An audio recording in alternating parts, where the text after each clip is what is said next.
Hey guys, it's Mitch. How's it going? We're looking at one today that I've been looking forward to for a little while. You might remember it.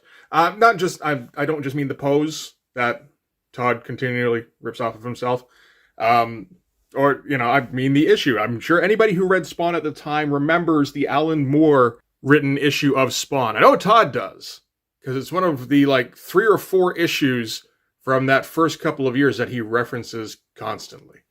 But before we get into it, if you enjoyed the channel, if you feel like you might want to help out a little bit, what you can do is in the description, there's a link to my Patreon. And if you subscribe there, that gives you access to everything I do, from the Blood Force stuff, the pages and the comics, to the YouTube videos before they get uploaded to YouTube, as well as some Patreon exclusive content. So let's get into this one. So if you recall what went before this, Todd had a 4-issue series that was really a 2-issue series, but he stretched it out with tantrums and moping, where the Spawn world is introduced, as well as one of his major nemeses, and his major nemesis for the time, anyway.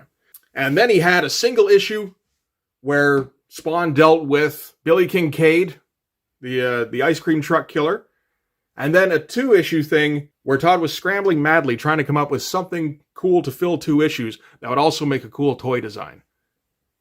And now we're at issue 8, and Todd is completely out of ideas.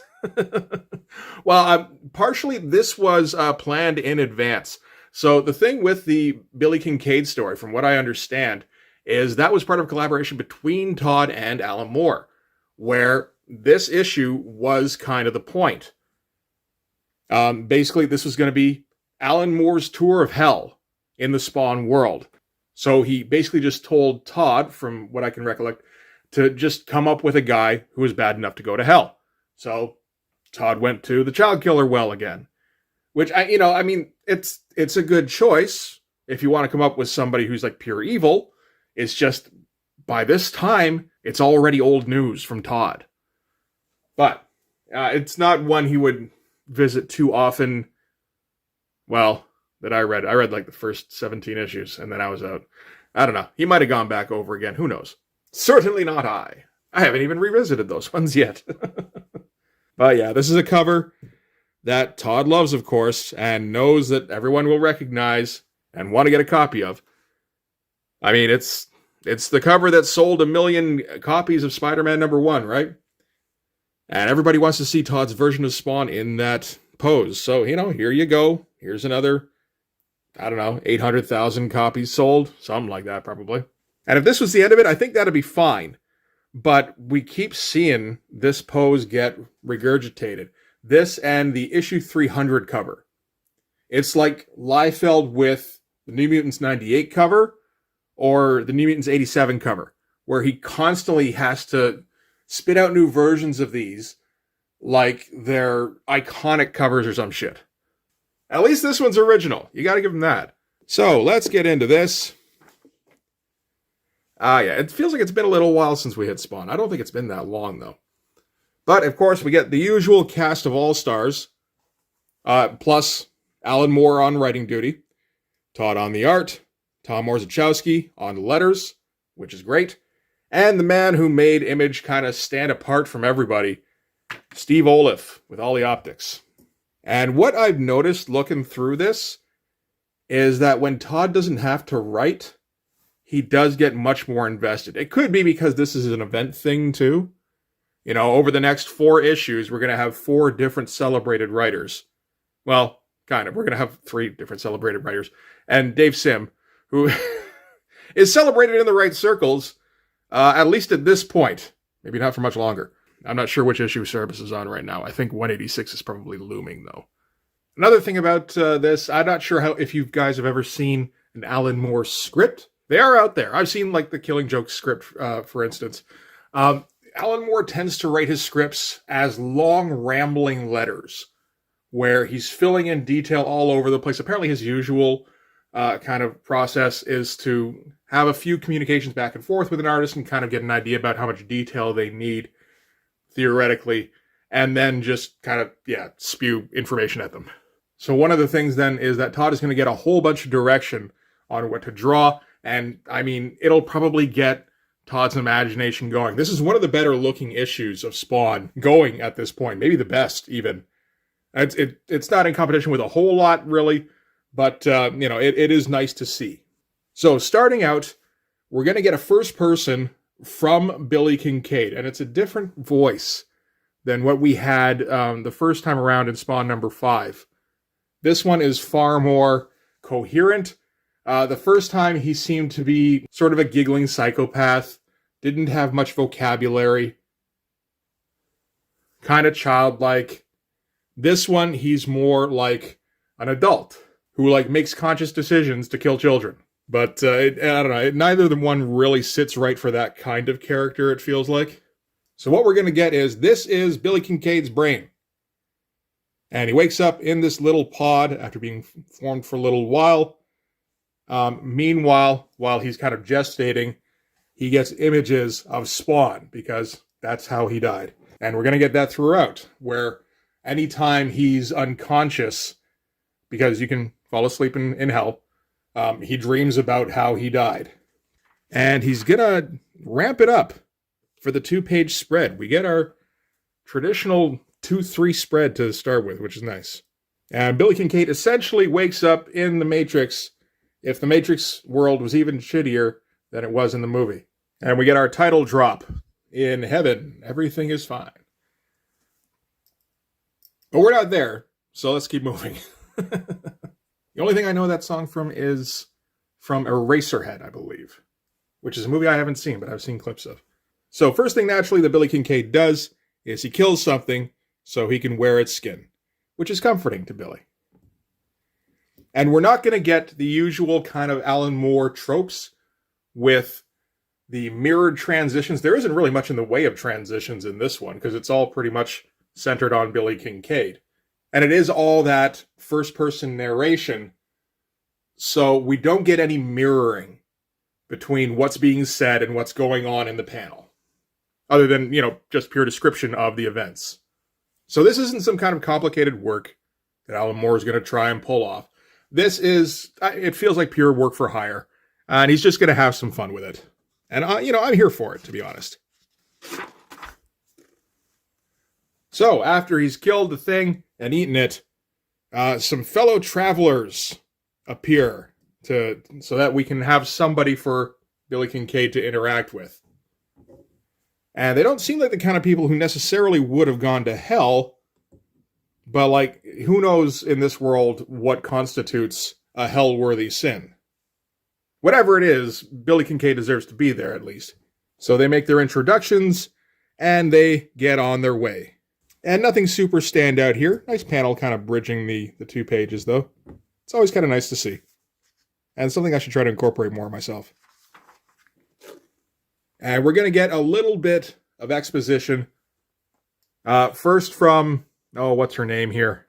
Is it Kelly? Feels like it should be Kelly. Kimberly. Oh, it's close. Where she says about how she used to do a lot of channeling and how none of the dead people she talked to ever mentioned this. Either she was talking to people purely in heaven, or, maybe she was getting bad information. Maybe demons were fucking with her. That could have been it. And we get our first little bit of weirdness, apart from how Kimberly looks. We'll get to that in a second. With the kid here, Jessica. Jessica knows an awful lot about what's going on in hell. She knows that there's spheres, and the one they're in now is like the reception area. And we're going to get visitors from the different spheres over the course of this issue. So we should touch on Kimberly first, because, man, that's a fucking mutant. Just leaving aside the perkiest tits in the world. Out of all the kind of outfits she could have come up with, she came up with, the deep V bathing suit look. All right. But, that eyeball is absolutely massive and a little too close to the center of her head. I feel like Todd likes to do that every once in a while, with the hair sloping over the one side. And then when he does that, he doesn't really take into account where the eyes should be in the head. He just kind of draws. And I mean, for the most part, it's usually pretty good. It just feels like it kind of got away from him a little bit here. And we're going to get ads throughout for who's going to be writing the next few issues. So we got Alan Moore this issue. Neil Gaiman is going to be writing the next issue.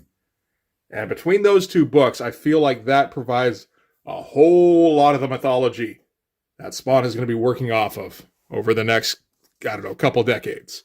That and the Grant Morrison run. So we get our first visitor, which is all dressed up like an angel. Great splash page with the big brazier head and the the halo, and it's some sort of robotic construct. And, very obviously not an angel after it starts to take off, and they realize it's got an afterburner. So we learn from Jessica that this is a soul trapper from the 6th sphere, where they capture souls to use as pets. Like I said, we're going to get this kind of thing over the course of the issue. Alan Moore's going to have some fun with it. And again, Todd, maybe not going all out, but he is also having some fun with it himself, with the design on this thing.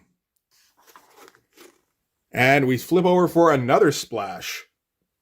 And this is the first time Billy Kincaid falls asleep, where he's stuck dreaming about Spawn. And this is a great kind of montage piece. You get Spawn from all sorts of different angles. You get all the chains, all the logos and the bats and all. It's great stuff. It might even be one of the best Spawn heads I've seen. And we're going to get the impression over this that Billy Kincaid, this is the worst thing Billy Kincaid can think of, is that Spawn thing that killed him. Remember that thing? So the next day they head out again. There isn't any kind of sun on the first sphere here. It just kind of gets light.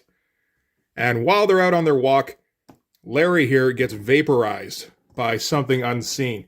And we learned from Jessica, this was the Prime Monad from the 10th sphere, where he handpicks souls to use as circuitry in his macrocomputer, which is apparently a pretty lucky fate for if you're stuck in hell. I think I remember reading this as a kid and being like, man, all these fates kind of suck. It's like, well, yeah, I think I didn't quite grasp that it was hell, like it was all hell.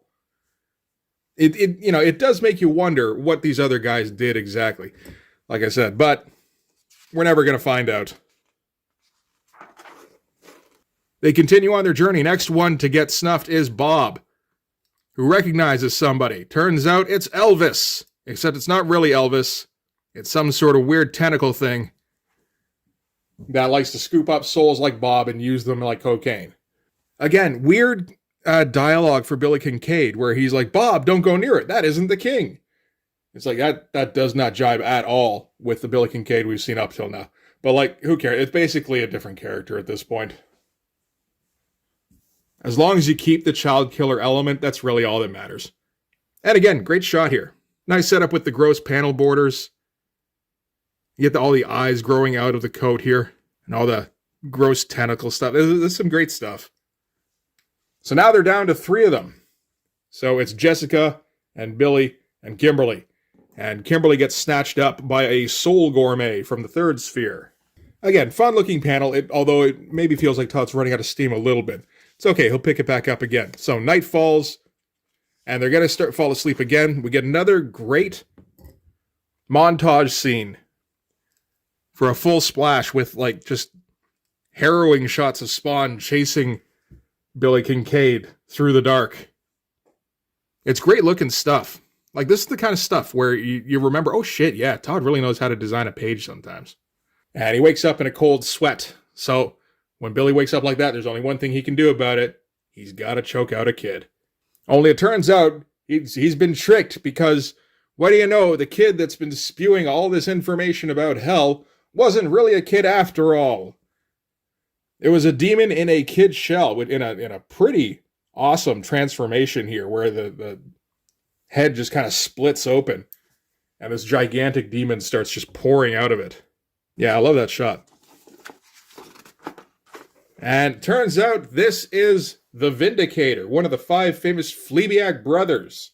And I looked it up beforehand. Fleabag by itself is not a word, apparently. I thought it might be, but it seems to conjure up similar words, like phlegmatic or something. But from what I recall, the Fleabag brothers are the Violator, of course, the Vindicator, the Vaporizer, the Vandalizer, and my favorite, the Vacillator. And pretty cool splash for the reveal here. Better than, I would say, Violator's first appearance page. Yeah, I don't know, there's just a bit more to it. Part of it's the coloring. I mean, this is more candid color. This is just a hallway, whereas this is in fucking hell. But I don't know, it feels a little better. And it helps to have the scale, actually. You don't see Violator really up against somebody and is in that first 4-issue run until he fights Spawn. Like here we got him right here, and he's kind of massive. And we're gonna get a poster insert by Frank Miller. Yep, that's certainly Frank Miller. Pretty cool shot, very typical from the kind of stuff that he was putting out at the time. This is like Big Fat Kill, maybe like between Dame to Kill for and Big Fat Kill era. I feel like he simplified a bit for Big Fat Kill. But he's going to put in that rain that he loves. It does look pretty great. Next issue, poster by Jim Lee. Ooh. And Dave Sim writes Spawn number 10. I wonder how many people saw those ads. And you're like, oh man, Neil Gaiman. Oh man, Alan Moore. Who's Dave Sim? I think it might have been quite a few. So, Vindicator goes chasing Billy Kincaid across the horizon towards the tower. We've heard about the tower every once in a while. This is where the gateways to the different spheres. Great shot with the Dutch angle. Makes the tower look kind of tilted. It's kind of Dark Towery, really. We're getting the Vindicator's point of view. That's pretty fantastic overall. And again, tons of detail overall. Like, not overpowering amounts of detail, but he's going to put, like, just all sorts of texture on this thing. It's pretty great. And then we get, like, a whole splash that's fantastic with the Vindicator chasing Billy up these stairs here. And we get the whole, like, all the way down the tower shot. And even with Billy, like, hanging on for dear, like, it feels like there's no way he could have possibly been on these stairs because they're just, like, too skinny. Again, fantastic shot, and one that Todd probably sat there drawing stairs for forever. So good man. The color is putting in some good work on that too. So Billy Kincaid can't go any further. Vindicator says, no problem, I got you, bud. Picks him up and goes, all right, let's get you up to level 8. But first we're going to take a brief stop at the other different levels just to give you an idea of what's in them.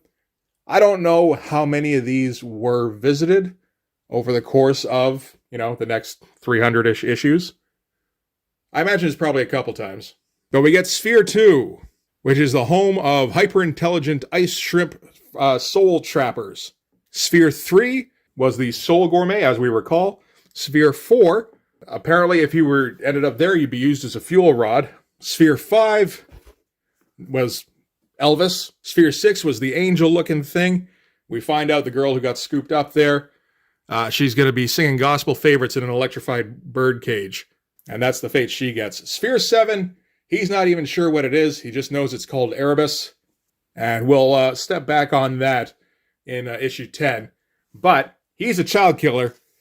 Where child killers go, once it's been confirmed that, they're the worst of the worst, they end up on the 8th sphere, the male bulge, which the Vindicator calls home. Again, great shot.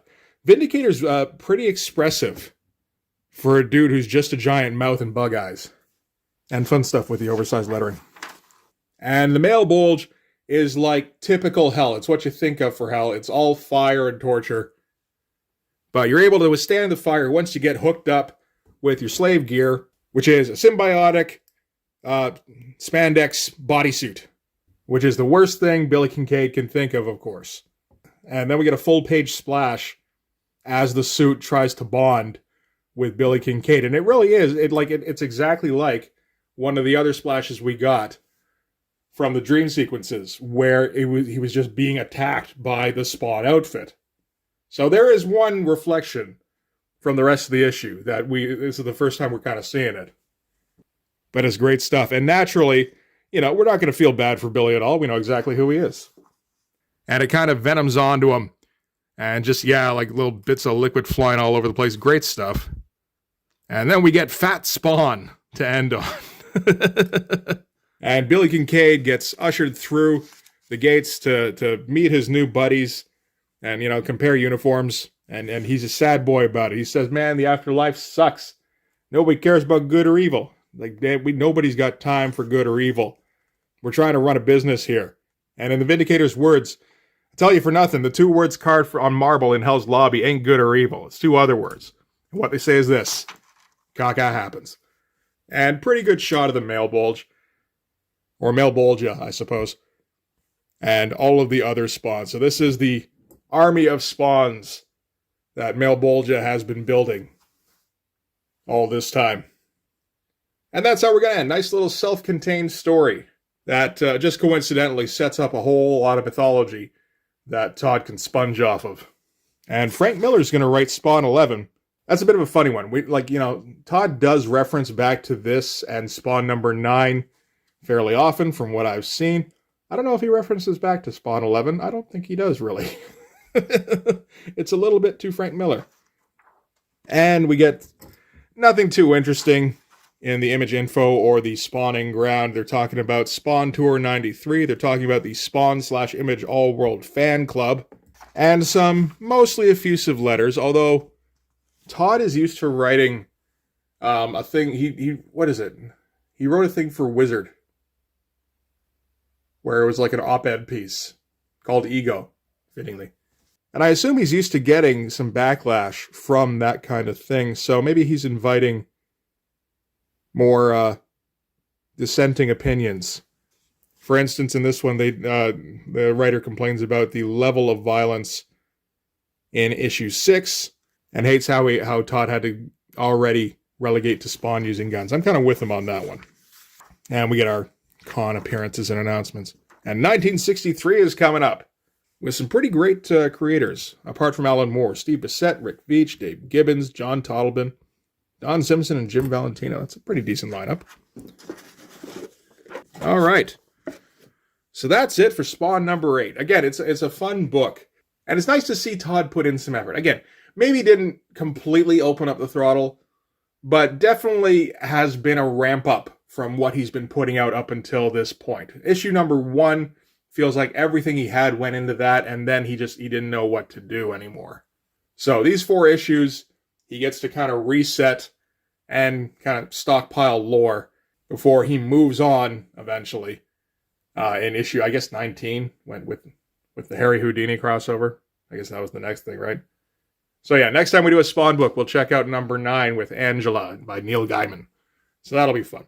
But that's going to do it for this one. Thanks very much for watching. If you like this video, please hit like, hit subscribe, hit the notification bell so you know when the next one's coming out. Go over and subscribe on my Patreon. That gives you access to everything I do, from the Blood Force pages and comics to these videos before they get released to YouTube, usually a week or so in advance, and some Patreon exclusive content. You can also follow me on Instagram and DM me there for commissions. I can't wait till I get to the point where I can draw self-referential covers, like refer back to the original Blood Force number 1 cover, and then put after me. That's going to be a good time. But yeah, that's going to do it. Thanks again. I'll see you guys in the next one. Bye-bye.